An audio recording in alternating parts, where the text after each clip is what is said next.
What is up, guys? Welcome back to the channel. Before we get into the video, I'm here in the Drop the Anchor storeroom, and you guys have to check out these new hoodies we've just released. These are the Miami Nights hoodies.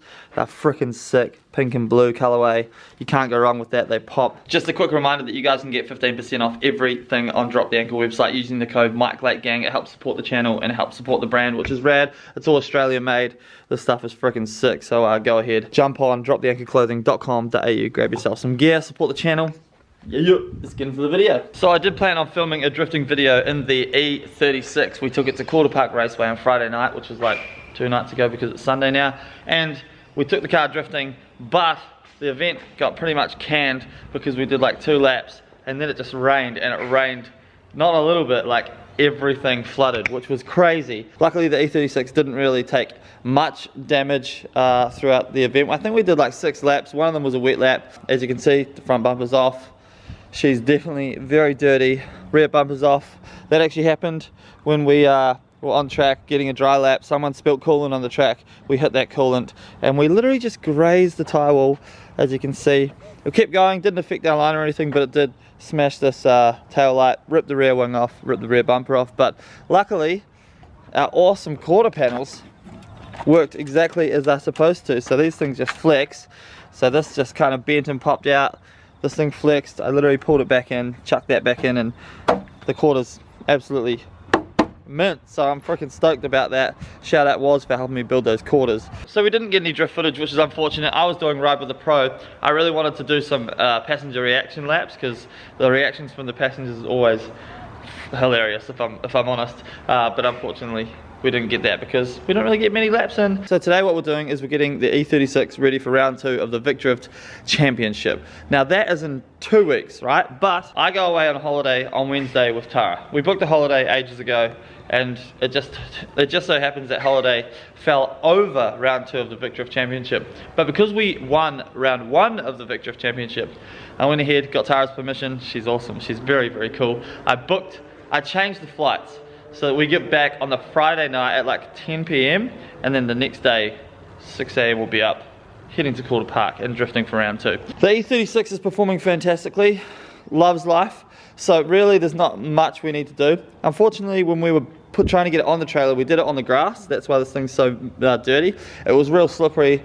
We did like 5 attempts to get it onto the trailer, and one of the attempts it kind of rolled off, and the front of the car hit the trailer, so one of the brackets for the intercooler broke, the front bumper came off. Nothing catastrophic, so I'm just going to re-weld the bracket up. While the front bumper's off, we're going to change our pod filter because this thing is just manky and old. Chuck the bumpers back on, we'll clean the thing, put a new rear tail light in, and pretty much that's all we're going to do.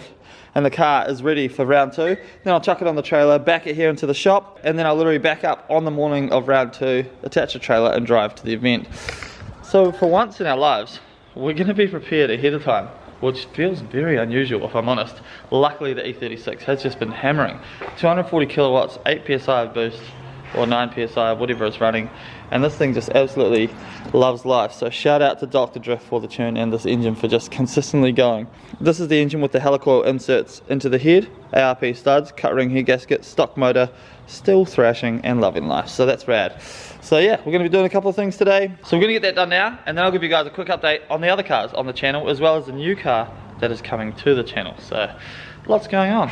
Let's get it done. So first job I'm actually doing is resealing the valve cover, just because we had a couple of small leaks around the front, and oil leaks just really bugged me. So just wanted to change that quickly, and I noticed straight away, it's a good thing we did, pull the coil packs off, and I don't know if you guys can see, but that's full of water right down there, which is crazy. So that's from the crazy rain that we had at the event. I've got a vented bonnet. I do have a Burnouts Unlimited cover here that does seal, but obviously that must have gotten past it just because the water was so freaking crazy. So cylinder 5 and cylinder 1 have water in them, so nothing fancy, just my wet vac and a pipe that I've taped onto the end that fits nicely down the spark plug holes, and we'll vacuum the water up, and then we'll just take the spark plug out, make sure everything's all good, chuck a new one in, and we'll be good to go. Also, check out how freaking clean it is in this head, man. This motor absolutely loves life. I pulled the catch can off, and the catch can is completely empty, nothing in it,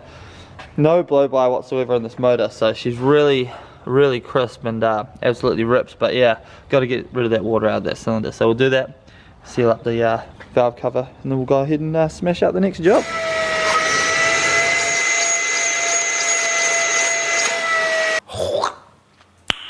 Nice.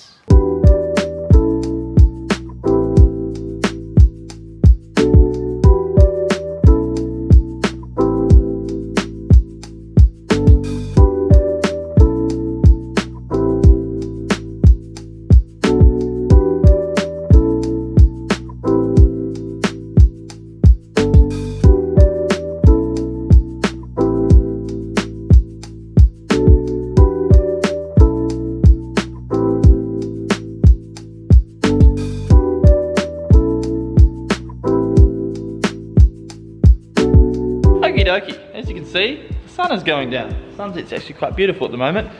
But the car is pretty much done and prepared for the next round. This feels so weird. It's not like us to get our car ready so far in advance. I should probably go on holiday a bit more. But no, this thing's looking rad, so now all I gotta do is spray it off and chuck it back on the trailer, which we'll do quickly right now. We've got a new tail light inside. I didn't even change the tail light. All I did was I grabbed the lens off another light and just flexed it on, so that's why there's tape there at the moment holding it on. But we do what we can to get the cars looking good, but we don't want to do too much because we know that we're going to wipe these tail lights out again anyway, so it is what it is. But I'm freaking pumped. As you can see, this door looks a bit different. That's because I had to put a new door on for the last round. Here's the old one.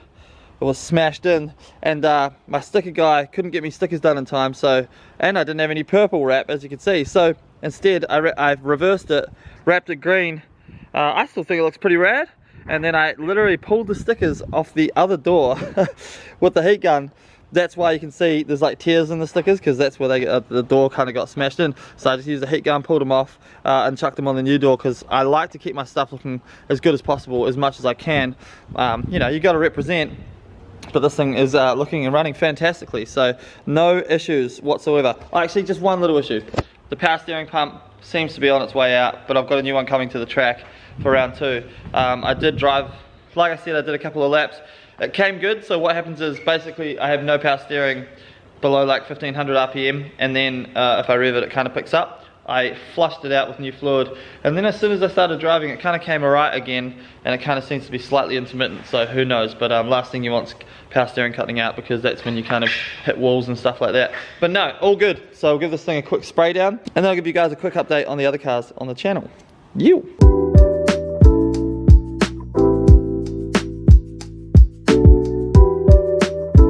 And just like that, she is looking fresh as hell. You. Pumped. Look at that sunset, so good. Okay, so the E36 is outside, loaded up on the trailer. We're good to go for round 2. I'm freaking pumped about that. But now, an update on the cars.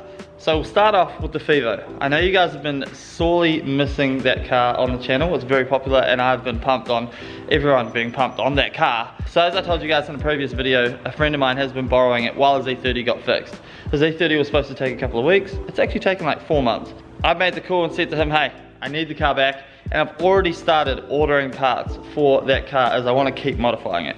So, a couple of things we already have. Evo rear bar, here to go, and we've also got the rear boot garnish lights that we're going to be installing on that car. We'll also be overhauling the turbo setup on the Fivo. I really want to put a Pulsar G25 550 on it, the ball bearing turbo, give the thing a bit more response, retune it, and do all that. So that'll be happening. Now the pink car, which we haven't seen on the channel for a while, is actually going to be for sale. So I've already sold the rotary engine and the gearbox out of it, and as you can see, I put a fresh new rear end on it, painted it pink. I've got a couple more things to do to it. We've ditched the Rocket Bunny kit because that was just totally gone and smashed up. So we're gonna have the wide body flares that are run on the E36 on this thing, not this one.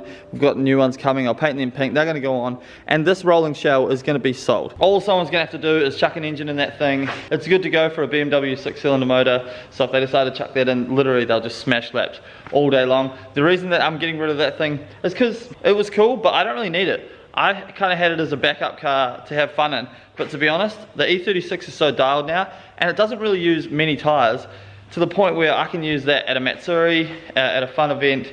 It's still financially viable, and I can use it at the drift events, even the pro events, and it's still competitive. So that E36, the purple car, is right in the window for where we're needing it at the moment. So I literally don't even use the pink car. So that thing's gonna be for sale, but that means that it opens up a window for us to build another car on the channel. I have already purchased that car. If you guys follow me on Instagram, you would have seen my Instagram stories. I gave a bit of a hint, but it's a car that I've owned in the past, and I'm really excited about the build. We're gonna be picking that up in a couple of weeks when I get back from holiday. So I'm very pumped about that, but another car is coming to the channel. It's similar in style to the Fivo is what I'll say, and it's gonna be just as fun to build. But I'm really excited to have that as part of the collection, and it's just gonna be a really fun build. Then, of course, we have the Datsun. So this thing, funnily enough, was supposed to be tuned today, but I've been so freaking busy, I was gonna take it to Dr. Drift today, that we pulled the pin on it because we wanted to give ourselves a little more time. We didn't want to rush the tune. So basically this thing is literally ready for tune. There's not really many things that I have to get done, but we just didn't have the time today to do this car justice in terms of how much time it's gonna take us to tune it. But how freaking good does this thing look? I'm super excited to make power on this thing, but I do have to exercise a little bit of patience. Something that you guys know if you've seen my videos in the past, I'm not very good at doing, but this car just means so much to me. I really want to get it done right. So we want literally probably a full, maybe even 2 days, just tuning this thing, going through it, going through any little teething problems we have, and kind of just giving it the time of the day that it deserves. And then of course, we'll be on to the bodywork after that. And that pretty much concludes the cars on the channel at the moment. This is a pretty chill video, but I wanted to give you guys an update so that I don't leave you high and dry. Nonetheless, there are a bunch of you guys watching these videos and obviously enjoying them because you're watching multiple of them, but you aren't subscribed. It really helps if you hit that subscribe button. I think we're very close to 20k subs, so feel free to let me know what you think we should do for the 20k celebration. I'm away on holiday from Wednesday for 10 days, which I'm freaking pumped about. Then we're literally back the night before, like I said, and into round 2 of Vic Drift, so you guys can look forward to that video. And then we'll be back into building our cars. Thank you guys so much for watching the video. Make sure you follow me on Instagram for all the behind the scenes stuff, and I'll see you guys in the next one. Peace.